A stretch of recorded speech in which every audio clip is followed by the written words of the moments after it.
read this study, I took notes on this study, and I analyzed it from my own personal trauma competent point of view to hopefully save you some time. Hi, my name is Annika. I'm a trauma therapist located in Vancouver, British Columbia. I practice EMDR and other clinical counseling modalities.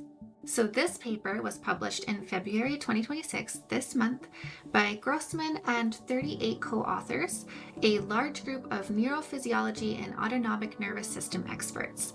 And they argued that polyvagal theory, in their words, is untenable, which is a very strong claim. The critique lands on some real points, specifically around biology.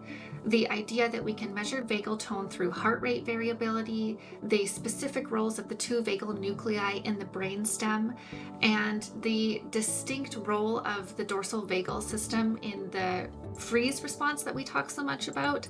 Those are really being challenged by the research, and I believe we need to genuinely take that seriously.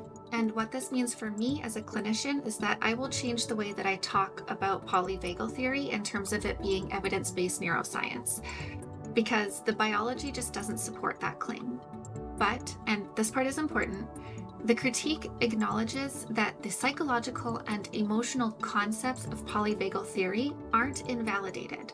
States of safety, mobilization, and shutdown are real human experiences. Dissociation is real. The window of tolerance is real. Co-regulation is real. And honestly, those are the parts of polyvagal theory that I have always used with clients, helping people understand why they shut down, why connection is nearly impossible when they're dysregulated, or why the body responds before the mind catches up. None of that collapses with this critique, in my opinion. So I don't think it's rest in peace to polyvagal theory. I think that we just need to, or that I am just going to, change the language that I use and continue to use polyvagal theory as a really helpful framework for supporting people to understand what's going on, but not necessarily saying that this is neuroscience. Hope that was helpful.